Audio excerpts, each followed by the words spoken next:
This is the second lecture for chapter 13, which covers organic spectroscopy. So in the last presentation, we covered the following. We looked at UV-vis spectroscopy. So that type spectroscopy will assist us identify the extent of conjugation in an unknown molecule. So that's if there is a molecule that has an extended conjugation, it will show a different absorption compared to another molecule that does not have an extended conjugation to it. We also looked at the infrared spectroscopy, which is the type spectroscopy here assists us identify the functional groups that are present in a molecule. So it gives us a very important type information. If this unknown molecule has a carboxylic acid, does it have an amine? Does it have a ketone? Is it an ester? Etc. So we're getting bits and pieces of information about our unknown based on organic spectroscopy. In today's lecture, we will cover two more type spectroscopies. The first is mass spectrometry.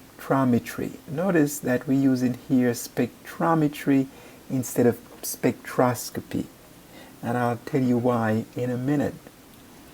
The next type spectroscopy we'll cover is NMR spectroscopy. For mass spectrometry, it will give us vital information about the molecular weight of an unknown compound. Of course, as you know, different molecules have different molecular weights. And this type spectrometry will give us essential information about the molecular weight. NMR spectroscopy gives us information essentially about the carbon-carbon connectivity. How are the atoms connected in a molecule? Here's a classic example. We have two isomers here, isomer here and isomer here, both contain 4 carbons. They have the same molecular weight, but they have different structures. NMR spectroscopy will assist in determining the structure of an unknown compound based on the connectivity to different carbon atoms. Okay, so let us start by looking first at mass spectrometry. As I mentioned, mass spectrometry here is used instead of mass spectroscopy because in this type spectrometry, electrons collide with molecules and there is a destruction of the molecule. So for the other spectroscopy that we've looked at, infrared and UV-vis, we literally get back the sample. But here in mass spectrometry, we do not get back the sample. It is destroyed. Let's see how it's destroyed. So when electrons collide with a molecule, the electrons typically knock out bonding electrons. So in other words, what the mass spectrometer does, it creates a beam of electrons. And this beam of electrons is targeted towards a molecule. When the electron beam hits the molecule, it will eject or knock out bonding electrons. Once bonding electrons, which are negative, are knocked out of a neutral molecule, a charged species is created. The mass spectrometer is used to determine the relative mass of these charged species. Okay, let's see how it works. So here we have methane, for example. Here is a beam of electrons coming in. It will knock out one of these electrons here, these bonding electrons.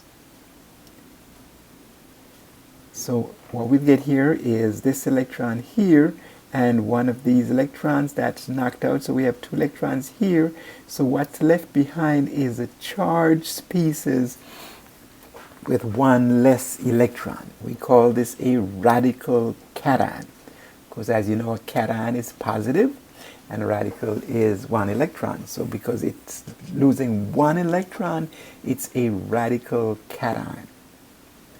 The mass spectrometer is designed to detect the mass of charged species, not neutral, but charged species. This species here is charged, it's a radical cation, and it will detect the mass to charge ratio as 16, which means that the molecular mass of this unknown compound is 16. Here's another example. So here we have ethane subjected to a beam of electrons as shown here. It will knock out one of the bonding electrons to create a radical cation, which is charged, as you can see here. So the mass spectrometer will detect the charge of this radical cation as a mass to charge ratio. That's what the M to Z really means here, and that's 30. What happens is, in the spectrometer, is that because this is an intermediate, which means it's not stable, it will break apart to give other species. So it can break right here to give a methyl radical and another species which is now a carbocation. Notice again, charge, positive. So the mass spectrometer can detect the charge of this methyl carbocation to be 15. Here's another one.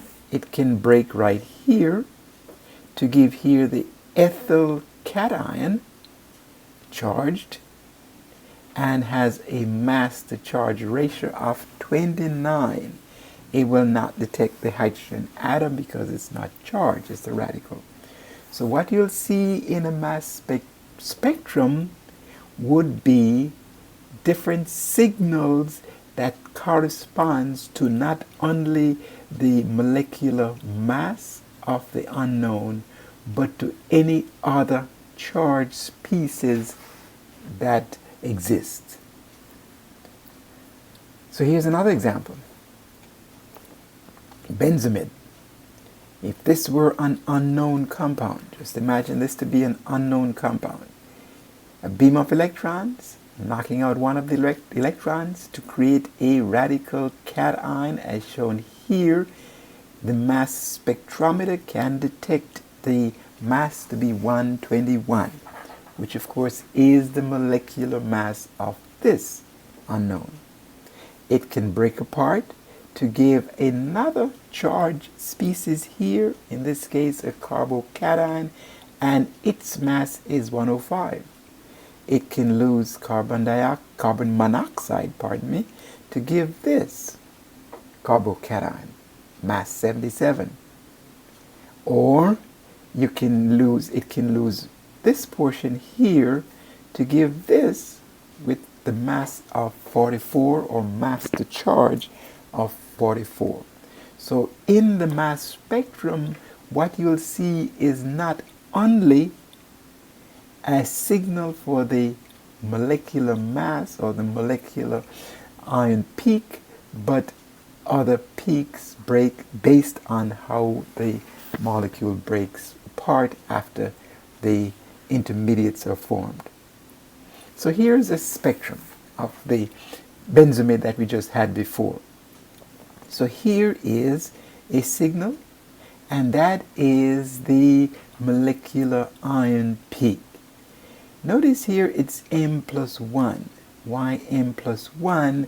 Because there is an isotope of carbon. So remember, you have isotope of carbons. Isotopes are atoms that have the same, have different, you have different neutrons that are present. So different masses. So here you have carbon 12, carbon 13, and carbon 14. So here is carbon 13, but this here is now the molecular ion peak for benzamide, which of course is 121, as we saw on the previous slide. Here are the other signals. This corresponds to one of the fragments. Here's another fragment, and here's another fragment. So you'll see in the mass spectrum a systematic way in which the molecule ionizes based on the electron beam knocking out one electron to form a radical cation. Here's another spectrum, and this is the molecule methyl bromide. So it's CH3Br. What you'll notice here is that this would be the molecular ion peak right here. However, there is another peak right here which corresponds to the isotopes of bromine. So we have bromine 79 and we have bromine 81. They're separated by two units, 79, 80, and 81, and that corresponds to the isotopes of bromine that are possible in this molecule. So in this molecule here, methyl bromide, you'll have methyl bromide 79 and you'll have methyl bromide 81. Okay, there's a mixture, and that mixture is based on the isotope abundance that exists in nature. And here they are for the different isotopes of bromine. So that's why you have two signals here. One is for CH3Br79 and the other is for CH3Br81 right here. And of course these intensities are just about the same, because the intensity or the natural abundance of these two isotopes of bromines are almost 50%. Here's another molecule, 2,4-dimethyl pentane. Here is the molecular ion peak right here, 100, which means that that is the molecular weight of this unknown compound. Here are other fragments in which the molecular ion peaks will break apart, and therefore the mass spectrum can detect the mass of each fragment that has a charge that's present in that instrument. So once again, the mass spectrum will give you information about the molecular weight of an unknown compound, and it can be confirmed based on the fragments that are present in the mass spectrum. Here's a schematics of the mass spectrometer. So we have an inlet. The sample comes in here at very low pressure and the gas. The electron beam hits this and it's ionized, and then the ions are sorted based on weights and they are detected. And of course here are the signal. So you have the mass spectrum, and of course what you have in the end is a mass spectrum based on what we've seen before. It's a very useful instrument in organic chemistry to determine the mass, or to confirm the molecular mass of an unknown compound. Let us turn our attention to another type spectroscopy, and this is known as the nuclear magnetic resonance spectroscopy, or the NMR. This type spectroscopy, as I mentioned earlier, is very useful to identify the structural feature, but also the connectivity of atoms within a molecule. So let's see how it works. Any nucleus, such as hydrogen or carbon, isotope C13 of carbon, which has an odd number of electrons, such as 1 or 13, has a nuclear spin and can be visualized as a rotating sphere. Of course, as you can imagine, if a rotating sphere that has a charge, it will generate a magnetic field associated and can be treated like a tiny bar magnet. Okay, so based on the number of electrons, the odd electrons in hydrogen here, we can treat it as a rotating sphere, and it has a magnetic field associated with it. So we can use a symbol here, a plus or a negative, or a north and a south, as you'll see in some books, N and S, to indicate the two aspects of a magnet. How does that work? So, in a molecule where you have hydrogens and treated as a tiny magnet, they are randomly arranged. But in the presence of an external magnetic field, and this is shown as H0, an external magnetic field, as you can imagine, if these are tiny magnets, they are all aligned as shown here. So they are aligned in an orderly fashion in the presence of an external magnetic field.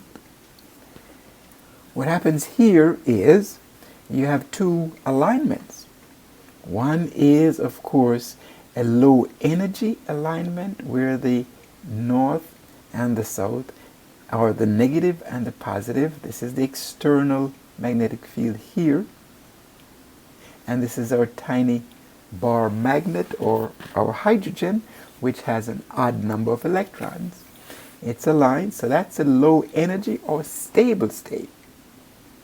You can imagine a higher energy state, which is requires energy not favorable, in which these two will repel each other. As you can imagine, if you have a magnet, putting the north and the north at the same point will not be good. They will repel each other.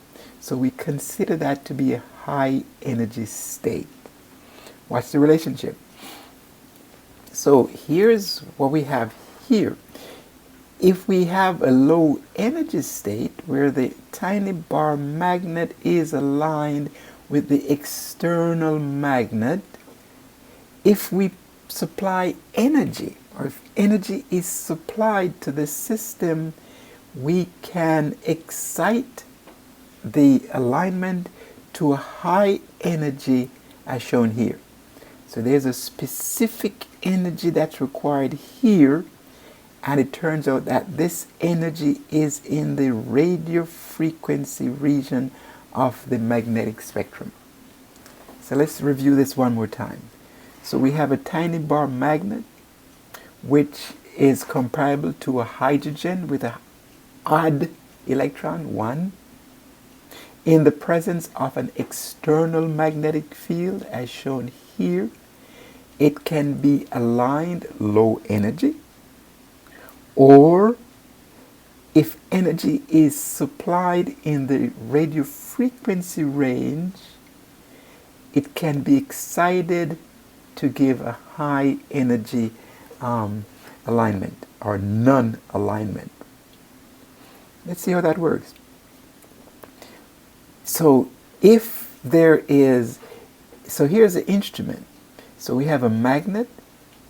By the way, these are electromagnet. They're extremely expensive and very powerful magnet. Put your sample in here, which has lots of protons. That's why it's called a high proton NMR. Lots of protons. Turn on the radio frequency. That's what this is indicating here. So once the sample is in here with the magnet, it's aligned. Turn on the radio frequency. When it reaches the right frequency for excitation, a signal occurs. And that's how we get a NMR signal. So let's see how that works.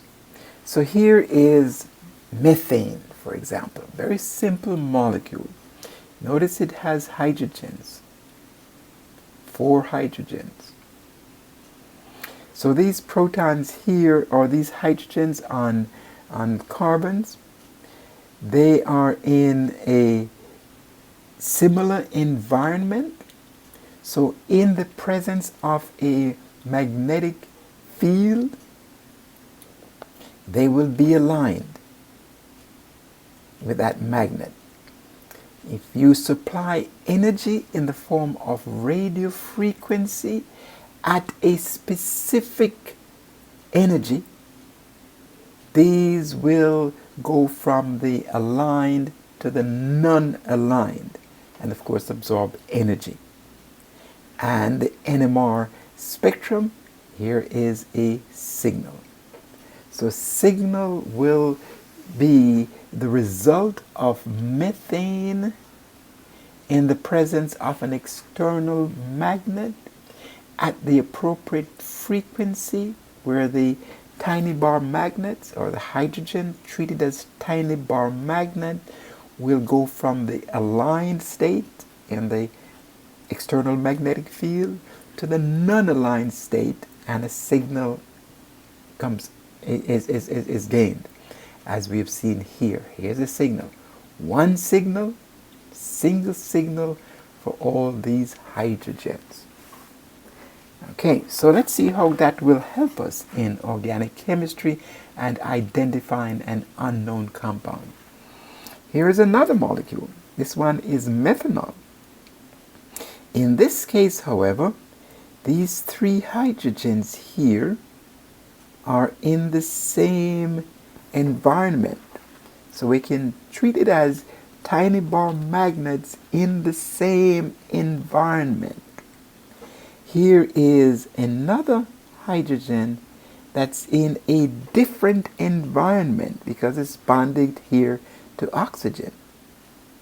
So these 3 hydrogens here, in the presence of an external magnetic field, once the radio frequency is turned on and scanned, these 3 hydrogens here will absorb energy at a specific frequency and will give a signal. This hydrogen here is in a different environment. The key word here is there. It is in a different environment and absorb energy at a different frequency and will give a signal that's different from these.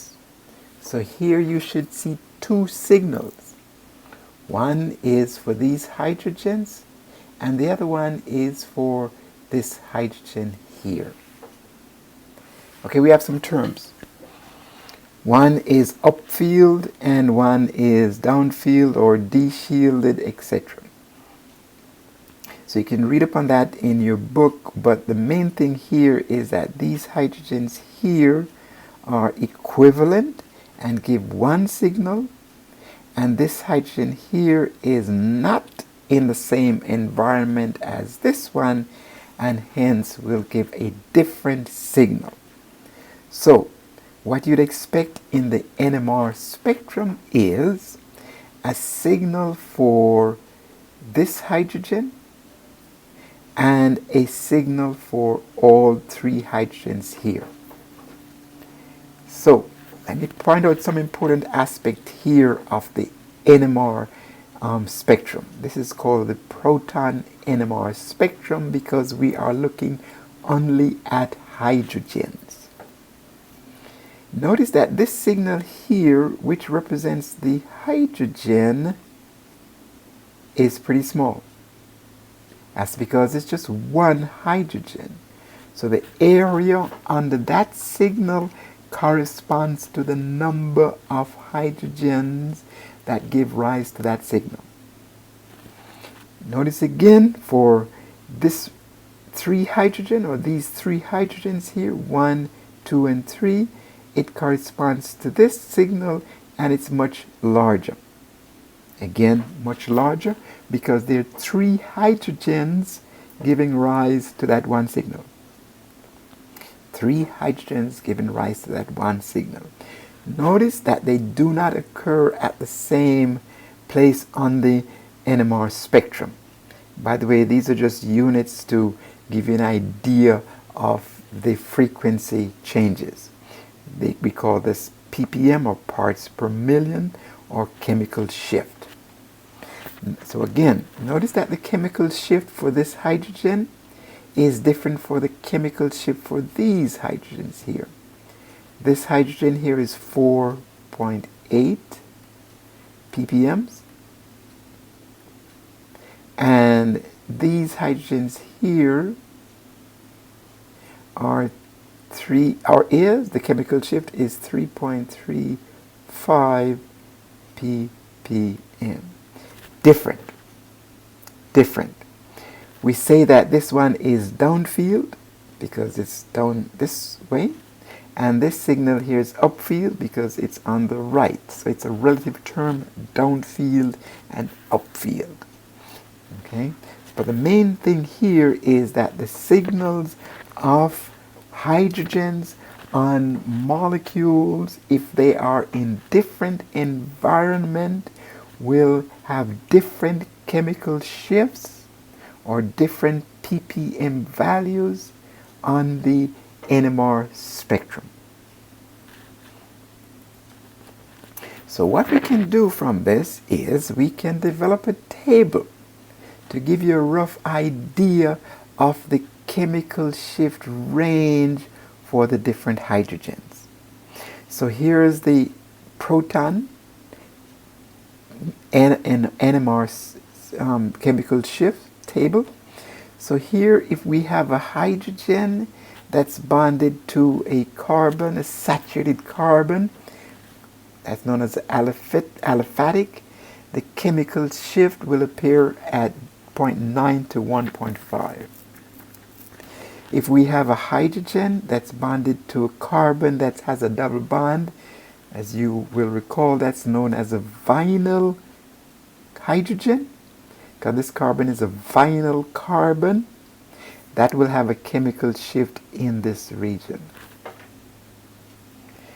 And we can go on. Here's another one that's very popular in organic chemistry. This is the aromatic region. Of course, you will recall this is a benzene ring which has hydrogens on it. So all these hydrogens here will have a chemical shift in the region of 6 to 8.5. And here's another one here that is the hydrogen that's bonded to a carbon that's bonded to an ester, 3.3 to 4. Here's a very important one here, and that's the aldehyde. The aldehyde has a chemical shift of 9 to 10. Notice the number gets large, so we describe that as downfield. So you'll hear these terms that's used a lot in organic spectroscopy, in NMR spectroscopy, downfield and upfield. Downfield just really means that the numbers are pretty large. Upfield just means that the numbers are much smaller. And of course, here's another proton that's really downfield, and that's a carboxylic acid. As you've seen here, has a chemical shift of 10 to 13, really downfield. So the bottom line here is that if you have an unknown molecule and you put it in the NMR spectrometer, And if you get a signal around 10 to 12, more than likely that is a carboxylic acid. A carboxylic acid is contained. Of course, you can also confirm that using the infrared spectrometer.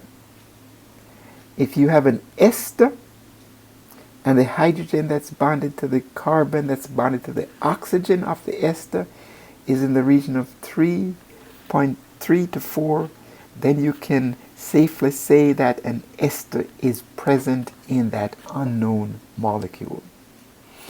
Okay, let's look at another example here. So here is tert-butyl methyl ether. It's an ether because of that oxygen. Here is the NMR spectrum. You may be wondering, what is TMS? TMS is tetramethylsilane, which is used to zero the instrument. Notice it always comes at 0. It's just to develop the scale so that if you do the experiment here in the US or anywhere in the world, it's standardized. It's standardized. So, looking at this, if this were an unknown compound and you subject it to the NMR spectrometer and you get two signals. Notice one is upfield. Why do we say it's upfield? It's just that it's a more positive number, a smaller number compared to another number here that's more greater, downfield. So this is downfield, relative speaking, and this is upfield, relative speaking. So this chemical shift here is at 1, approximately 1, right here. So looking at the table you had before, you can safely assume that it's a hydrogen. There are hydrogens that's bonded to a carbon that's bonded to another carbon, aliphatic hydrogens. Here is the other signal, downfield, and it occurs at around 3.2. Looking at the table, chemical shift table that we had before, you can safely say that these hydrogens are bonded to a carbon that's bonded to an electronegative oxygen. So that makes it downfield. Another important aspect here, notice that this signal here is much larger than this signal here because we have 9 hydrogens here for this signal, 9 hydrogens, and over here we just have 3 hydrogens, which makes this signal here much smaller than this signal. So again, this gives you an idea of how NMR spectroscopy can be used to show how carbons and hydrogens are connected to give the structure of an unknown compound. So that's the end of this lecture. So what I'd like for you to do is to make sure you have a copy of this table readily available, because you will need that to assist you in determining the chemical shift of an unknown compound and comparing that to where it shows up on the actual NMR spectrum as shown here. So continue working hard. The next lecture, which is the last on NMR spectroscopy, will cover more complicated spectra, and we'll also look at carbon-13 spectroscopy. Okay, so continue to read upon this chapter and work the problems as you go along. Okay?